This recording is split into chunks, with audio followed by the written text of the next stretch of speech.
Good afternoon. So we are at our first dispersed camping spot. So we have no hookups. We're totally off the grid. We've only stayed at one place with hookups. So this is pretty usual for us, but we're on US forestry land. There's nobody else here. And so far it's been pretty nice. The weather up here in Jacob Lake seems a lot cooler than down in the valley parts of Arizona. So to take you back to when we were staying at Brett's parents' house, we had a really fun last day. We drove over to Kingman, Arizona, where we went to the Route 66 Museum. We saw a historic locomotive, and we went to Mr. D's, which is a classic American diner there right on Route 66.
After we got back from Kingman, we took a swim in the pool. It was a beautiful sunset. We had a nice dinner with Brett's parents, and then on Monday morning, we got up really early, like 4:15, to start packing up the motorhome to officially be out on the road.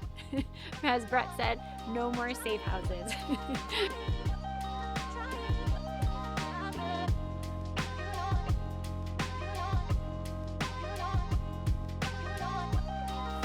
You may be wondering, where did we go on our first stop on our grand adventure?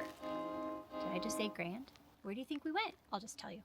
We went to the Grand Canyon, you all. It was so amazing. Brett, Emerson, and I had never been there before.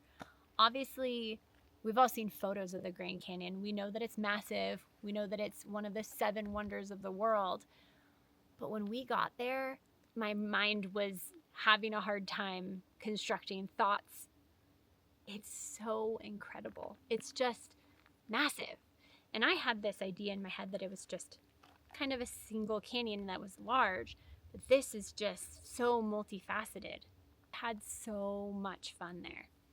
We spent 2 glorious nights at the Grand Canyon, staying at the Desert View Campground, which we'll link to below if you're interested. It's a fantastic dry camping, so there are no hookups campground. It was quiet. We had a blast. Our friend Nikki came to visit for a couple of days. It was really fun. Just in cooking dinner, and Megan and Emerson were out for a walk, and they come in and they're like, Brett, come here. There's a elk like right outside. And look at this thing. Look at this elk. Just drinking from a puddle, right 10 feet from Kismet. Pretty cool first night, huh? In other news, we are cooking. Fantastic first dinner. The kitchen is working out beautifully. The Desert View Campground, where we stayed, is about a 35-40 minute drive east of the South Rim Grand Canyon Visitor Center. So the morning that we were going on our hike and bike ride and kind of our main day of the Grand Canyon, we packed up Kizzy, we drove that 40 minutes westbound, we parked it at Mather Point. All right, so the plan for today, our day at the Grand Canyon, is as follows. Megan had the awesome idea of, we are here, riding our bikes all the way over here and actually further up to a few kind of really cool lookouts. Then I think we're going to ride our bikes back and lock them up somewhere here at the main village. And then we're going to walk the rim trail all the way back to where Kismet is parked. here at the main visitor center, and then we'll drive Kismet back, pick up our bikes, and that'll be the day. Yeah, Mama is getting lunch prepared. We're getting Kismet all buttoned up, and then we're gonna hit the dusty trails. Yeah!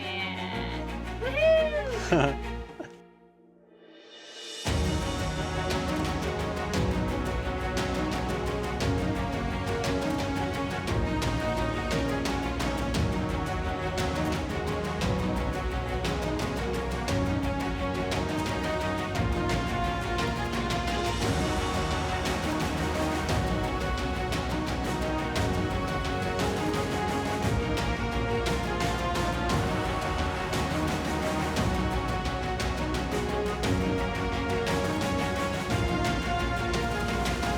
Super fun way to both hike and ride bikes.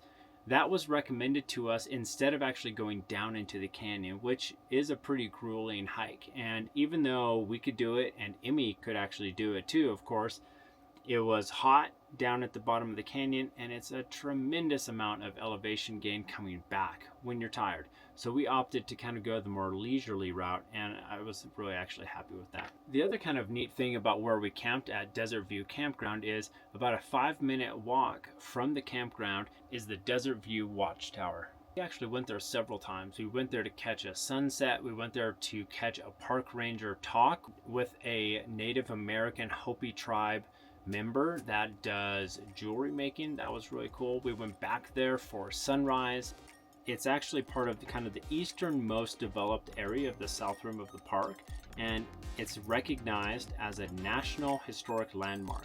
The view from the watchtower provides a super unique perspective of the eastern portion of the Grand Canyon. We actually didn't get to go up into the watchtower because it was closed all the hours that we were there, but I was able to get some pretty cool shots from the ground looking at it, and it's actually just a really neat place to be, and the tower itself is a really cool piece of design and construction. So that's it for this video. The Grand Canyon was incredible. Both Megan and I were actually pleasantly surprised at how impressive it was. We didn't really have high expectations for it, even though it is such a storied place to be, but it actually was so much more incredible than we anticipated. It was very cool. The photos and the videos do not do it justice. If you have questions about what we did, where we went, feel free to reach out, leave a comment, and we'll get back to you. We'll provide some links below. Tomorrow morning, we pack up Kizzy for another 2.5-3 hour drive to Bryce Canyon National Park. 2 national parks in a single week, y'all. Starting the trip out right. See you next time.